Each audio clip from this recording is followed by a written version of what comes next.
श्री परमात्मने नमः। स्वरूप का ध्यान करने वाले सांख्य योगी का जो बताया भगवान ने, स्वरूप का ध्यान करते हैं जो सांख्य योगी लोग, उनका अनुभव कैसे होता है उसका भगवान ने वर्णन किया है। उन्होंने कहा कि सब जगह अपने स्वरूप को देखने वाला और ध्यान से उच्च अंतःकरण वाला अपने स्वरूप को संपूर्ण प्राणियों में स्थित देखता है और संपूर्ण प्राणियों को अपने स्वरूप में देखता है। संपूर्ण प्राणियों को अपने में स्थित देखता है और संपूर्ण प्राणियों को अपने स्वरूप में देखता है।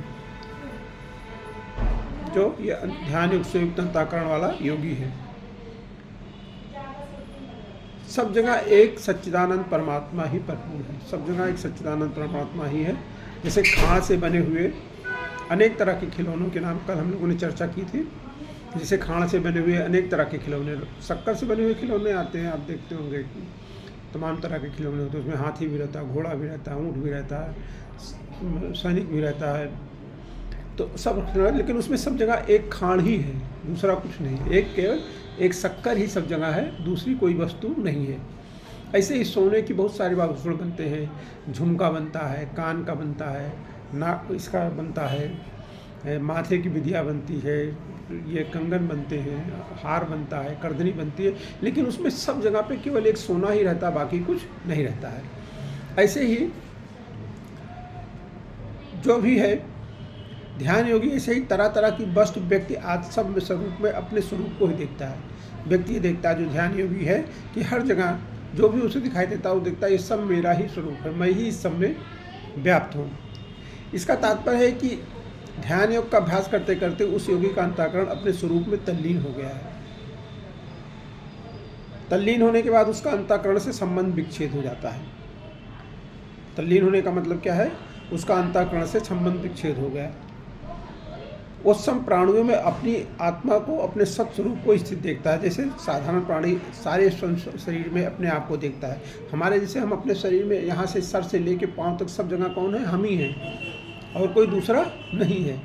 जबकि पाँव अलग हो जाए, कुछ हाथ अलग हो जाए, कुछ हो जाए, तो भी हम शेष बचते हैं। लेकिन उस जब तक उस हमारे पास है, हम ही सब जगह उस पाँव शरीर में अपने आप को देखते हैं। शरीर के सभी अंशों में मैं को ही पूर्ण रूप से देखता है। ऐसे ही समदर्शी पुरुष सब प्राणियों में अपने स्वरूप को ही देखता है। किसी को नींद में स्वप्न आए तो नींद में स्थावर जंगम प्राणी पदार्थ देखता है, और नींद खुलने पर वो अपने स्वप्न की सृष्टि नहीं दिखती है। स्वप्न दिखता नहीं, जो स्वप्न में देखा था वो दिखता नहीं है। अतः स्वप्न में स्थावर जंगम आज सब कुछ स्वयं ही बना है। जागृत अवस्था में किसी जड़ या चेतन प्राणी पदार्थ की याद आती है तो वो मन से दिखने लग जाता है, और याद हटते ही वो सब दृश्य अदृश्य हो जाता है। अतः याद में सब कुछ अपना मन ही बना है। ऐसे ही ध्यान योगी संपूर्ण प्राणियों में अपने स्वरूप की स्थिति देखता है। स्थित देखने का तात्पर्य है संपूर्ण प्राणियों में सत्ता रूप से अपना ही स्वरूप है, अपने सिवा कोई दूसरा कहीं है नहीं। अपना स्वरूप मतलब परमात्मा के सिवा कहीं कोई दूसरा है नहीं। वो संपूर्ण प्राणियों को अपने अंतर देखता है, अर्थात अपने सर्वगत असीम सच्चिदानंद स्वरूप में ही सभी प्राणियों को तथा सारे संसार को देखता है। जैसे एक प्रकाश के अंतर्गत लाल, पीला, काला, नीला आदि जितने रंग होते हैं वो सभी प्रकाश से ही बने हुए हैं और प्रकाश में ही देखते हैं। और जैसे जितनी वस्तुएं दिखती हैं वे सभी सूर्य से ही उत्पन्न हुई हैं और सूर्य के प्रकाश में ही दिखती हैं। ऐसे ही योगी संपूर्ण प्राणियों को अपने स्वरूप से पैदा हुआ, अपने स्वरूप में ही लीन, अपने स्वरूप में ही स्थिति देखता है। मतलब वो जो परमात्म स्वरूप है उसी में सब देखता है। योगी स्वयं भी उसी परमात्म स्वरूप में ही है। सारे तत्वों में जो परमात्मा स्वरूप है उसी के कारण ये सारा कुछ जगत प्रकाशित हो रहा है। तो योगी जब ध्यान करते करते ऐसी स्थिति में हो जाता है कि वो संपूर्ण जगह उसी परमात्मा तत्व को देखता है।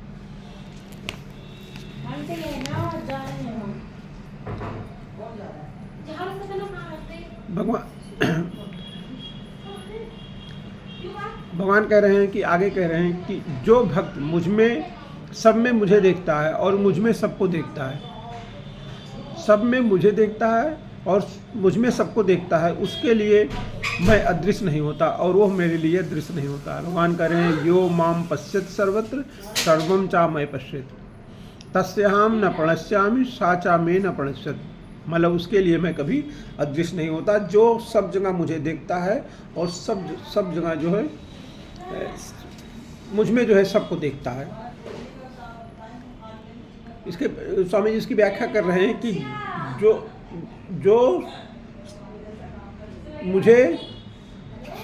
जो भक्त सब देश काल वस्तु व्यक्ति पशु पक्षी देवता यक्ष राक्षस पदार्थ परिस्थिति घटना आज में मेरे को देखता है, सब जगह मुझको देखता है। जैसे ब्रह्मा जी जब बछड़ों और ग्वाल बालों को चुरा कर ले गए तब भगवान श्री कृष्ण स्वयं ही बछड़े और ग्वाल बन गए।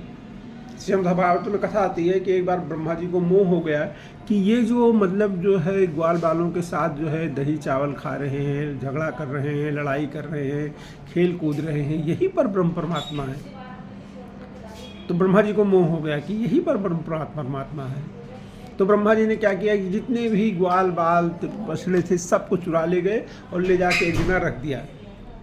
भगवान ने देखा कि सब ग्वाल बाल बछड़े सब जो है गायब हो गए, तो उन्होंने देखा तो उनको पता चला, मतलब भगवान तो अंतर्यामी है, तो उन्होंने जान गए कि ब्रह्मा जी की चाल है ये। तो उन्होंने क्या किया कि सब कुछ जो है उन्होंने फिर सब कुछ जो है खुद बन गए। जैसे वैसे ब्रह्मा वैसे बछड़े, वैसे ही ग्वाल बाल, वैसे ही सारा कुछ खुद स्वयं बन गए भगवान। वैसे ही बांसुरी, वैसे ही लड़के, वैसे ही कपड़े, सब कुछ स्वयं बन गए भगवान। इसीलिए भगवान कथा आती है एक उसके पहले, ये सब होने के पहले भगवान ने एक राक्षस का वध किया था, मुझे नाम नहीं याद आ रहा है। तो उसके श्रीमद्भागवत में कथा आती है कि उसके वध की बात वो 5वें वर्ष में हुई थी, लेकिन उसके वध की बात जो है मतलब ग्वाल बालों ने अपने घर जाके 6वें वर्ष में कही। तो 1 वर्ष तक वो सबको लेके ब्रह्मा जी ले गए और अपने योग में निद्रा में सुला दिए, और 1 वर्ष तक भगवान स्वयं सब सारे बछड़े, सारे ग्वाल बाल सब कुछ बन गए। ये कथा को यहाँ से मतलब रिलेट किया जाना चाहिए। उस कथा का रिलेशन यहाँ से है कि जो भक्त सब देश काल वस्तु व्यक्ति परिस्थिति राक्षस पदार्थ घटना आदमी मेरे को देखता है, मतलब सब ग्वाल बाल बछड़े जितने बने हुए सब भगवान हैं, सब भगवान ही बन गए, भगवान ही सब के रूप में बन गए। और उस 1 साल में वहाँ सब जो है सब अपने बच्चों को, चूँकि भगवान ही बने थे तो सब अपने बच्चों को श्री कृष्ण जैसा प्यार करने लगे। सब अपनी गाँव जो गाय बछड़े थे उनको ज़्यादा प्यार करने लगे, उनको श्री कृष्ण जैसा ही प्यार देने लगे। सब भगवान ही बन गए थे, मतलब उनके बेंत सींग बांसुरी ग्वाल सब भगवान खुद ही बन गए। वस्त्र आभूषण सब भगवान स्वयं थे। ये लीला 1 वर्ष तक चलती रही, पर किसी को इसका पता नहीं चला, किसी को पता नहीं चला। इसलिए वो घर पर रहते थे। बछड़ों में से कई बछड़े तो केवल दूध ही पीने वाले थे, इसलिए वो घर पे ही रहते थे, और कई बड़े बछड़ों को भगवान श्री कृष्ण के साथ वन में ले जाते थे। एक दिन दाऊ ने देखा कि छोटे बछड़ों वाली गायें भी अपने पहले के बछड़ों को देखकर उनको दूध पिलाने के लिए हुंकार मारती हुई दौड़ पड़ी। बड़े गोपों ने उन गायों को बहुत रोका, पर वो रुकी नहीं। उससे गोपों को गायों पर बहुत गुस्सा आया, परंतु जब उन्होंने अपने अपने बालकों को देखा तब उनका गुस्सा शांत हो गया और स्नेह उमड़ पड़ा। वो बालकों को हृदय से लगाने लगे, उनका माथा सूखने लगे। इस लीला को देखकर दादा ने सोचा कि ये क्या बात है। उन्होंने ध्यान लगाकर देखा तो उन्होंने बछड़ों और ग्वाल बालों के रूप में भगवान श्री कृष्ण दिखाई दिए। ऐसे ही भगवान का सिद्ध भक्त जब सब जगह भगवान को ही देखता है, उसकी दृष्टि में भगवत सत्ता के सिवाय कोई दूसरी सत्ता किंचित मात्र रह ही नहीं जाती है, केवल हर जगह भगवत सत्ता रहती है। और जो भक्त देश काल वस्तु व्यक्ति घटना परिस्थिति आदि को मेरे ही अंतर्गत देखता है, जैसे गीता का उपदेश करते समय अर्जुन के द्वारा प्रार्थना करने में भगवान अपना विश्व रूप दिखाते हुए कहते हैं कि सारे चराचर सारे संसार को मेरे एक अंश में स्थित देख। तो अर्जुन भी कहते हैं कि मैं आपके शरीर में संपूर्ण प्राणियों को देख रहा हूँ। संजय ने भी कहा कि अर्जुन ने भगवान के शरीर में सारे संसार को देखा। तात्पर्य यह है कि अर्जुन ने भगवान के शरीर में सब कुछ भगवत स्वरूप ही देखा। ऐसे ही भक्त को देखने सुनने समझने में जो कुछ आता है उसको भगवान में ही देखता है और भगवत स्वरूप ही देखता है। भक्त जब सब जगह मुझे ही देखता है तो मैं उससे कैसे छिपूं, कहाँ छिपूं और किसके पीछे छिपूं। इसलिए मैं उस भक्त के लिए अदृश्य नहीं रहता, अर्थात निरंतर उसके सामने ही रहता हूँ। जब हर जगह वो मुझे ही देखता है तो मैं उससे कहाँ छिप सकता हूँ। जब वो सब में मुझे देखता है और मुझ में सबको देखता है तो मैं उससे छिप नहीं सकता हूँ। जब भक्त भगवान को सब जगह देखता है तो भगवान भी भक्त को सब जगह देखते हैं, क्योंकि भगवान का ये नियम है कि जो जिस प्रकार मेरी शरण लेता है मैं भी उसी प्रकार उसको आश्रय देता हूँ। ये था माम प्रपद्यन्ते तास थयो भजाम्यहम्। भगवान के साथ घुल मिल जाते हैं, भगवान के साथ उनकी आत्मीयता एकता हो जाती है, तब भगवान अपने स्वरूप में उनको सब जगह देखते हैं। इस दृश्य से भक्त भी भगवान के लिए कभी अदृश्य नहीं होता है।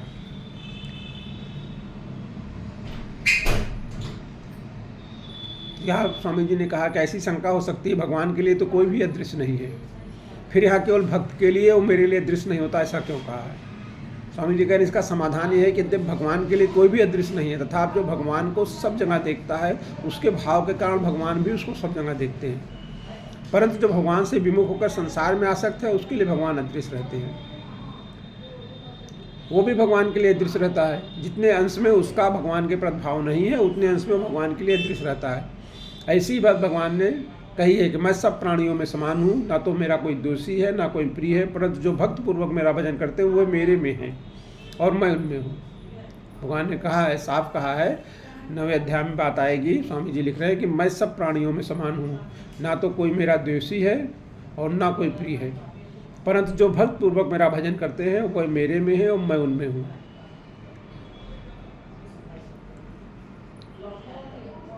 भगवान यहाँ परमात्म ज्ञान की बात कर रहे हैं। ध्यान योग के किसी साधक में ज्ञान के संस्कार रहने से विवेक की मुख्यता रहती है और किसी साधक में भक्त के संस्कार रहने से श्रद्धा विश्वास की मुख्यता रहती है। अतः ज्ञान के संस्कार वाला ध्यान योगी विवेक पूर्वक आत्मा का अनुभव करता है और भक्त के संस्कार वाला ध्यान योगी श्रद्धा विश्वास पूर्वक परमात्मा का अनुभव करता है। जो विवेक से काम करता है, विवेक के सहारे रहता है, वो हर जगह आत्मा का अनुभव करता है।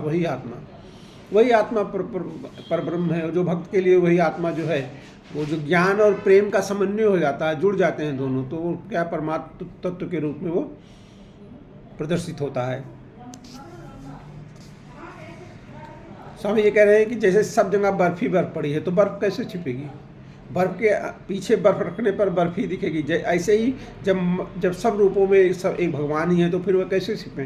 कहाँ छिपे और किसके पीछे छिपे? क्योंकि एक परमात्मा के सिवा तो दूसरी सत्ता है ही नहीं। परमात्मा में शरीर, शरीरी, सत असत, जड़ चेतन, ईश्वर, जगत, सगुण निगुण, साकार निराकार आदि कोई विभाग है ही नहीं। उस एक में ही अनेक विभाग हैं और अनेक विभागों में वह एक ही है। वो विवेक विचार का विषय नहीं है, प्रत्युत श्रद्धा विश्वास का विषय है। अतः सब कुछ परमात्मा ही है। इसको साधक श्रद्धा विश्वास पूर्वक मान ले, स्वीकार कर ले। दृढ़ता से मानने पर फिर वैसा ही अनुभव हो जाएगा। साधक पहले परमात्मा को दूर देखता है, फिर नज़दीक देखता है, फिर अपने में देखता है और फिर केवल परमात्मा को ही देखता है। कर्मयोगी परमात्मा को नज़दीक देखता है, ज्ञान योगी परमात्मा को अपने में देखता है और भक्त योगी सब जगह परमात्मा को देखता है। स्वामी जी कितनी बढ़िया बात कर रहे हैं। साधक पहले परमात्मा को दूर देखता है, फिर नज़दीक देखता है। पहले हम लोग कहते भगवान ऊपर बैठा हुआ है, ऊपर बैठे हुए वो सब देख रहा है, तो हम भगवान को अपने पास अनुभव नहीं कर पा रहे हैं। फिर साधना से हम कहते हैं कि भगवान हमारे पास है, फिर नज़दीक देखता है, फिर अपने में ही देखने लगता है कि भगवान अपने में ही है और फिर केवल परमात्मा को ही देखता है कि हर जगह केवल परमात्मा ही है। कर्मयोगी परमात्मा को नज़दीक देखता है, ज्ञान योगी परमात्मा को अपने में देखता है और भक्त योगी सब जगह परमात्मा को ही देखता है। भगवान कह रहे हैं कि मुझ में एकाकी भाव से स्थित हुआ जो भक्त योगी संपूर्ण प्राणियों में स्थित मेरा भजन करता है, वो सब कुछ बर्ताव करता हुआ भी मुझ में ही बर्ताव कर रहा है, अर्थात वो नित्य निरंतर मुझ में ही स्थित है। भगवान कह रहे हैं कि एकाकी भाव से स्थित हुआ मुझ में ही जो भक्त योगी संपूर्ण प्राणियों में स्थित मेरा भजन करता है, वो सब कुछ बर्ताव करता हुआ भी मुझ में ही बर्ताव कर रहा है, अर्थात वो नित्य निरंतर मुझ में ही है। भगवान ने पहले क्या कहा था कि मेरे को सब में और सबको मेरे में देखता है, उसके लिए मैं अदृश्य नहीं होता और वो मेरे लिए अदृश्य नहीं होता। अदृश्य क्यों नहीं होता? कारण कि संपूर्ण प्राणियों में स्थित मेरे साथ उसकी अभिन्नता हो गई, अर्थात मेरे साथ उसका अत्यधिक प्रेम हो गया। अद्वैत सिद्धांत में स्वरूप से एकता होती है, पर यहाँ वैसी एकता नहीं है। यहाँ द्वैत होते हुए भी अभिन्नता है। अद्वैत सिद्धांत में क्या है? स्वरूप से एकता होती है। जो क्या है वहाँ पे कि ब्रह्म सत्यम जगन मिथ्या जियो ब्रह्म नापरा, दोनों एक ही हैं, नापर हैं, अपर नहीं हैं। यहाँ पे क्या है? द्वैत है, अभिन्नता। द्वैत होते भी अभिन्नता है, मतलब दो हैं, भक्त है और भगवान है, लेकिन वो दोनों एक हैं, दोनों अलग अलग नहीं हैं। भगवान और भक्त देखने में तो दो हैं, पर वास्तव में वो एक ही हैं। ज्ञान में वो दो होकर एक होते हैं, पर भक्त में प्रेम के विलक्षण आनंद का आदान प्रदान करने के लिए, प्रेम का विस्तार करने के लिए एक होकर दो जाते हैं, एक ही होकर दो जाते हैं। भगवान ने पूरे संसार का रचना इसीलिए किया है, संसार का रचना ही इसीलिए हुई कि भगवान को प्रेम का अनुभव चाहिए, और उसके लिए अपने को ही उन्होंने दो रूपों में भक्त करे। भगवान ही भक्त हैं, भगवान ही भगवान है, भगवान ही भक्त के रूप में आते हैं, कोई दूसरा भक्त के रूप में नहीं आता। महाराज चैतन्य महाप्रभु चैतन्य जी को भगवान का ही मतलब अवतार माना जाता है।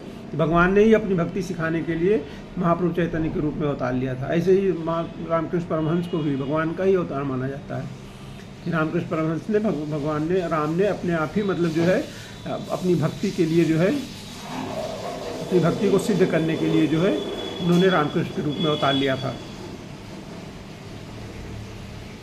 सब इस काल रामकृष्ण परमहंस के जन्म के बारे में एक बात आती है कि जब उनका जन्म होने वाला था तो उनके पिताजी को स्वप्न आया। भगवान ने कहा कि मैं आपके यहाँ जन्म लेना चाहता हूँ। तो उनके पिताजी गरीब ब्राह्मण थे। उन्होंने कहा कि भगवान मैं गरीब ब्राह्मण हूँ, आपकी सेवा नहीं हो पाएगी। तो उन्होंने कहा सेवा की चिंता मत करो, सेवा तो हो जाएगी। और मतलब उन्होंने भगवान ने मथुर साहब को भेज दिया, जो रासमणी रानी की दक्षिणेश्वर की जो काली महारानी थी, उनके जो जमाता थे उनको उन्होंने भेज दिया। और उन्होंने भगवान रामकृष्ण परमहंस की हर बात मानी, मतलब परमहंस जी ने जो कह दिया कि इनको ये दे दो, इनको ये दे दो, ये कर दो, वो कर दो, सब उन्होंने माना। तो भगवान सब व्यवस्था करते हैं खुद अपने आने की, अपने उसकी भक्ति की। उन्होंने अपने भक्त को प्रमाणित करने के लिए ही, जो भक्ति को प्रमाणित करने के लिए महाप्रभु चैतन्य के रूप में जन्म लिया और महाप्रभु परमहंस रामकृष्ण परमहंस के रूप में जन्म लिया। भगवान कह रहे हैं कि भक्ति योग का जो साधक है भगवान को प्राप्त हो जाता है। भगवान में अत्यंत स्नेह के कारण नाम उसकी भगवान से अभिन्नता हो जाती है। इसी अभिन्नता को यहाँ बताया गया है। सब देश काल वस्तु घटना परिस्थिति आदि में भगवान ही परिपूर्ण है, अर्थात संपूर्ण चराचर जगत भगवत स्वरूप ही है। वासुदेवा सर्वम, यही भगवान का भजन है। हर जगह भगवान को देखना ही भगवान का भजन है। वासुदेवा सर्वम, वासुदेवा सर्वम। सर्वभूत स्तंभ पर से ऐसा असर पड़ता है कि भगवान केवल प्राणियों में ही स्थित है, परंतु वास्तव में ऐसी बात नहीं है। भगवान केवल प्राणियों में ही स्थित नहीं है, परंतु संसार के कण कण में परिपूर्ण रूप से स्थित है।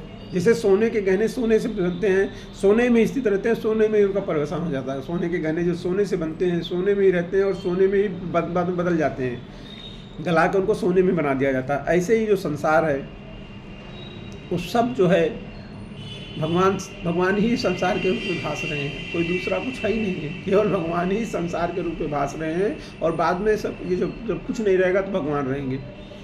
जब कुछ नहीं था तब भगवान थे, और जब कुछ नहीं रहेगा तो भगवान रहेंगे। और जो कुछ भास रहा है सब भगवान का ही मतलब स्वरूप है। वो शास्त्र और वर्ण आश्रम की मर्यादा के अनुसार खाते पीते सोते जागते उठते बैठते सभी क्रियाएं करते हुए भी मेरे में ही बरतता है, मतलब मेरे में ही बरत रहा है, मेरे में ही है। अपने वर्ण आश्रम की मर्यादा जो उसका मतलब ब्रह्मचर्य आश्रम है, गृहस्थ आश्रम है, वानप्रस्थ आश्रम है, संन्यास आश्रम है, उनकी मर्यादा के अनुसार काम करते हुए वो मेरे में ही बरत रहा है। कारण कि जब उसकी दृष्टि में मेरे सिवाय कोई दूसरी सत्ता ही नहीं रही तो फिर वो कुछ क्या बर्ताव करेगा, दूसरे में कैसे बर्ताव करेगा।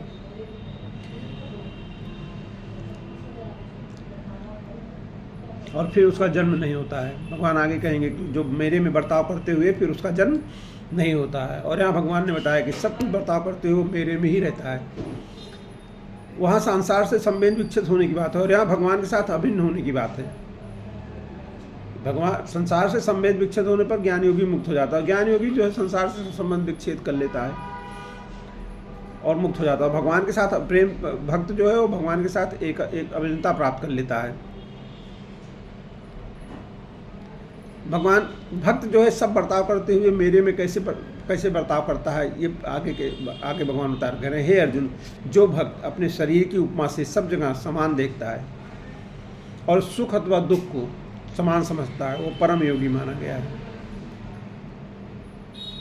करें अपने शरीर की उपमा से सब जगह मुझे समान देखता है और सुख अथवा दुख को भी समान देखता है, वो परम योगी माना गया है। साधारण मनुष्य जैसे अपने शरीर में अपनी स्थिति देखता है तो उसके शरीर के किसी अंग में किसी तरह की पीड़ा हो ऐसा नहीं चाहता है, परंतु सभी अंगों का समान रूप से आराम चाहता है कि हमारे शरीर में हर जगह हाथ पैर सब सलामत रहे, सब जगह आराम रहे। ऐसे ही सब प्राणियों में भगवान को समान रूप से देखने वाला भक्त सभी प्राणियों का समान रूप से आराम चाहता है। इसे जो सब प्राणियों में भगवान को देखता है वो ये चाहता है कि सब प्राणी आराम से रहें। उसके सामने कोई दुखी प्राणी आ जाए तो अपने शरीर के किसी अंग का दुख दूर करने के लिए तरह ही उसका दुख दूर करने की स्वाभाविक चेष्टा होती है। तात्पर्य है कि जैसे साधारण प्राणी के अपने शरीर के आराम के लिए चेष्टा होती है, ऐसे भक्त की दूसरों के शरीरों के आराम के लिए स्वाभाविक चेष्टा होती है।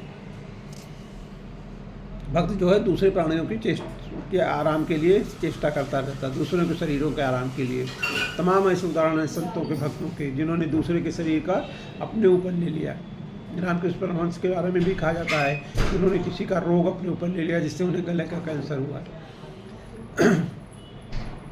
बहुत सारे भक्त होते हैं दूसरे भक्तों का दोष नहीं देखते हैं, दूसरे मतलब भक्तों का जो है उनको दुख नहीं देख पाते हैं और वो उसको अपने ऊपर ले लेते हैं।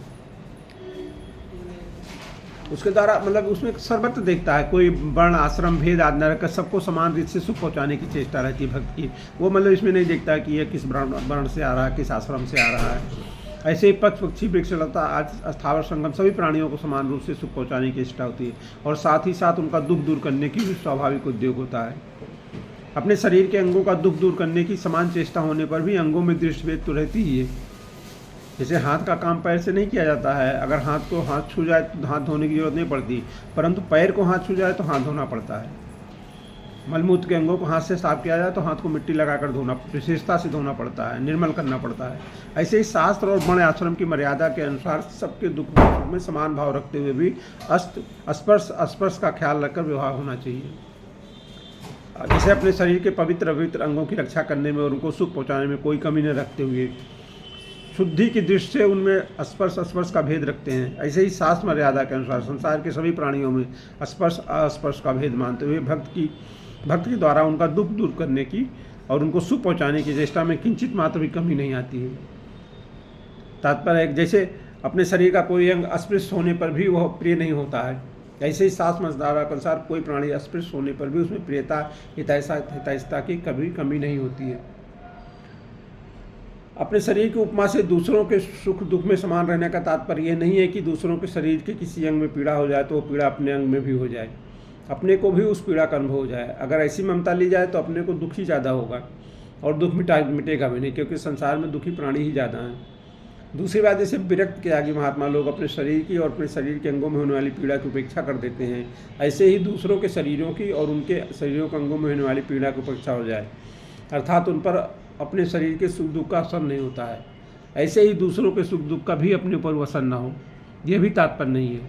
तात्पर्य है कि दूसरे शरीर में आसक्त अज्ञानी पुरुष के शरीर में पीड़ा होने पर उस पीड़ा को दूर करने में, सुख पहुंचाने में उसकी जैसी चेष्टा होती है, तत्परता होती है, ऐसे ही दूसरों का दुख दूर करने में और सुख पहुंचाने में भक्ति की स्वाभाविक चेष्टा हो जाती है। जैसे कह रहे हैं, उदाहरण दे रहे हैं स्वामी जी कि किसी के हाथ में चोट लग गई तो वो लोग समुदाय में जाता है तो उस पीड़ित हाथ को धक्का ना लग जाए, इसलिए दूसरे हाथ को सामने रखकर उस पीड़ित हाथ की रक्षा करता है और उसको धक्का न लगे ऐसा उद्योग करता है, परंतु उसके मन में कभी ये मान नहीं आता कि मैं इस हाथ की पीड़ा दूर करने वाला हूँ।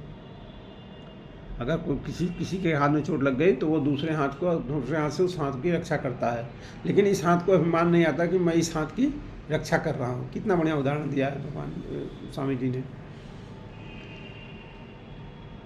उसको सुख पहुँचाने वाला हूँ, वो उस हाथ पर ऐसा एहसान भी नहीं करता कि देख हाथ, मैंने तेरी पीड़ा दूर करने के लिए कितनी चेष्टा की, मैंने तेरी पीड़ा दूर करने के लिए कितनी चेष्टा की। पीड़ा को शांत करने पर अपने में विशेषता का अनुभव में नहीं करता है। ऐसे ही भक्त के द्वारा दुखी प्राणियों को सुख पहुंचाने की चेष्टा स्वाभाविक होती है। उनके मन में अभिमान नहीं आता कि मैं प्राणियों का दुख दूर कर रहा हूँ, उसको दूसरों को सुख पहुँचा रहा हूँ, ऐसा कुछ अभिमान उनके मन में नहीं आता। जैसे दाएं हाथ में मान लीजिए चोट लगी है तो बाएं हाथ इसको बचा के रखता है, लेकिन बाएं हाथ में कोई अभिमान नहीं आता है कि नहीं मैं तुमको दूर कर रहा हूँ, अभिमान जताता भी नहीं, इसको कहता भी नहीं।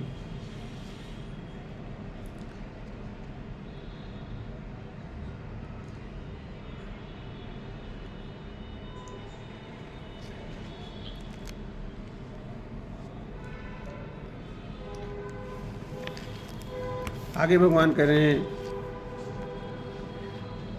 कि जिस समता की प्राप्ति सांख्य योग और कर्म योग के द्वारा होती है, उसी समता की प्राप्ति ध्यान योग के द्वारा भी होती है। इसको भगवान ने बताया है।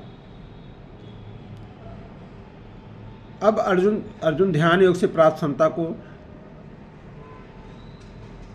अर्जुन अपने ध्यान योग से प्राप्त समता के बारे में अपनी मान्यता प्रकट कर रहे हैं। अर्जुन पूछ रहे हैं भगवान से कि हे मधुसूदन, आपने क्षमतापूर्वक जो यह योग कहा है, मन की चंचलता के कारण मैं इस योग की स्थिर स्थिति नहीं देखता हूँ। उन्होंने जो ध्यान योग में कहा है, ध्यान योग के बारे में जो कहा है, तो उन्होंने कहा कि मैं इसकी स्थिति जो है मन की चंचलता के कारण नहीं देख पा रहा हूँ, क्योंकि मन बहुत चंचल है।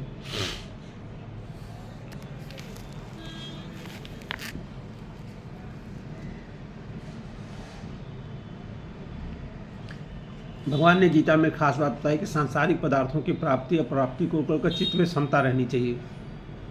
इस समता से मनुष्य का कल्याण होता है। अर्जुन पापों से डरते थे, तो उनके लिए भगवान ने कहा जय पराजय, हानि लाभ, सुख दुख सबको समान समझकर तुम युद्ध करो, फिर तुम्हारे को पाप नहीं लगेगा। जैसे दुनिया में बहुत से पाप होते रहते हैं, पर वो पाप हमें नहीं लगते, क्योंकि उन पापों में हमारी विषम बुद्धि नहीं होती, परंतु सम बुद्धि रहती है। ऐसे ही समबुद्धिपूर्वक सांसारिक काम करने से कर्मों से बंधन नहीं होता। इसी भाव से भगवान ने इस अध्याय के आरंभ में कहा है कि जो कर्मफल का आश्रय न लेकर कर्तव्य कर्म करता है, वही सन्यासी और योगी है। जो कर्मफल का आश्रय नहीं लेता है और अपना कर्तव्य कर्म करता रहता है। इसी कर्मफल त्याग की सिद्धि भगवान ने समता में बताई है। यही समता बताई है। कर्मफल के त्याग की जो सिद्धि होती है, वही समता है। इस समता की प्राप्ति के लिए भगवान ने ध्यान योग का वर्णन किया है कि ध्यान योग से सिद्धि की प्राप्ति की जा सकती है। इसी ध्यान योग के वर्णन का उल्लक्ष्य करके अर्जुन अपनी मान्यता प्रकट करते हैं। वो कह रहे हैं, अर्जुन ने अपनी मान्यता कह रहे हैं ध्यान योग के साधन को लेकर कि ध्यान योग द्वारा सिद्ध पुरुष का है और सिद्ध पुरुष की समता स्वतः होती है। अर्जुन कह रहे हैं कि कर्मयोग से तो समता की प्राप्ति सुगम है, पर यहाँ जिस ध्यान योग से समता की प्राप्ति गई है, वो मन की चंचलता के कारण उस ध्यान में स्थिर स्थिति मुझे बड़ा कठिन दिखाई देता है। तात्पर्य जब तक कि मन की चंचलता का नाश नहीं होगा, तब तक ध्यान योग सिद्ध नहीं होगा, और ध्यान योग सिद्ध हुए बिना समता की प्राप्ति नहीं होगी।